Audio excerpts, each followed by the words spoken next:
Hey guys, this is Henrik, and I have recently come into Palworld, and after playing the game for a couple of weeks, I made several mistakes that I wish I knew about earlier. And with that, I'm going to explain 5 common mistakes which aren't explained properly by the game that you need to know. Most of you probably noticed that your pals have specific passive bonuses which may influence the attack, defense, work speed, movement, or sanity of that pal, and there is a huge variety of different passives which every pal can have, including totally useless ones. Any pal can have 0 to 4 passives randomly allocated. But there's a bigger picture to it than that. These passives can be bred onto children to make the child possibly inherit all the positive stats that you want from both parents. There is also a secret base attack, defense, and health stat hidden on every pal, and the game does not explain any of this to you. These base stats can vary by up to 30%. You can get an idea if yours is good or bad by comparing to other pals of the same level and looking at their stats. However, if you're truly going to min-max, you best use a calculator and see the IV stat values.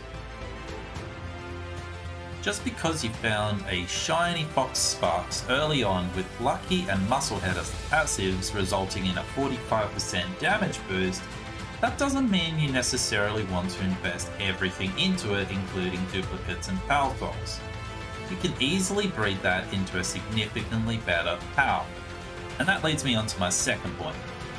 Spending pal souls early on. This is a huge mistake that I made when I first found my ferocious Kremis and my musclehead Mal cat, only to find out I could breed it and give it even more attack, much more attack. And you know what? I had already wasted so many small and medium pal souls, and it was extremely expensive to undo that. The more lost souls that you invest into a pal, the more expensive it becomes to undo it. You either go all out on a pal or hold on hope for a better one, because it gets insanely expensive if you change your mind. Similar to condensing, the bonuses gained from spending souls is so minor that a couple better passives or base stats can easily outweigh any amount of souls spent. So it makes far more sense to just hoard those souls until you have the perfect pal, because the last thing that you want to do is be spending 100,000 gold or farm hours of souls to upgrade your new improved pal that you just bred with better stats. And this leads me to our next point, number 3, sacrificing spare pals. This might now be clear after point 1 and 2, because you want to save your duplicates and only condense when you have bred the pal with the perfect stats that you desire to use for the rest of the game. However, there is more to it than that. There is also crossbreeding in this game, which allows Pal X and Pal Y to form Pal Z, being 3 different types. And this applies to pretty much any pal. Most pals have up to 10 different possible crossbreeding combos, so it's best that you try to keep a hold of any with good passive skills such as Ferocious, Musclehead, Swift, and possible Workaholics for your base, for future breeding purposes. Number 4, skill fruit trees. The game doesn't explain this to you at all, but there are a bunch of blue glowing trees scattered across the map which hold 3 random skill fruits that grant a skill to a chosen pal. It took me even longer to realize the fruits actually respawn every 6 to 8 in-game hours, which means these are fairly easy to farm, and you can spend them freely on pals that you use regularly. Some are better than others, but to be honest, I'm still learning which ones to use myself, and they're all situational. Some are easily obstructed, and some struggle with height differences.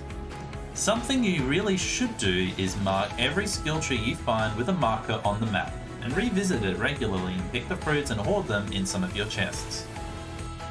Number 5, and this is the most important of all, I feel. Any pal can be made amazing.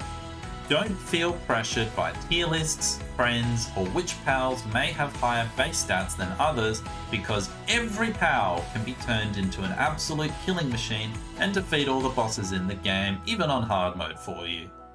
While late game pals generally have higher base stats, it's almost unrealistic to breed perfect passives, IV stats, and collect the 112 duplicates required for max condensations.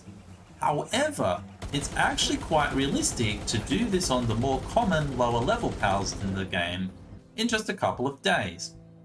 In only 2 days, I have made an absolute menace of a lift monk, which you can just catch on day 1 by the way. And this guy is going to carry me into the end game, and you bet your ass there's going to be a video on that. Furthermore, any pal can learn just about any skill thanks to the skill fruit trees if you collect them regularly. And this is the best part about the game. Play it how you want with your cutest, coolest, or spookiest team and choose the pals that you like the most. One more small bonus point that I'd like to add in, which can easily be missed, is the world actually has a huge variety of custom settings that can be changed at any stage through your playthrough. This is one of the most impressive things that I found about the game, which Valheim also did a little of. If you get tired of the metal grind, you can turn up the resource rate. If you get tired of waiting for eggs, you can make them hatch faster or even instantly. If you find the combat too easy, you can make the enemies do much more damage. And with that, that's pretty much it for today. Thank you so much for watching. Don't forget to hit the like button to help support the content and subscribe so you don't miss the next video. See you next time.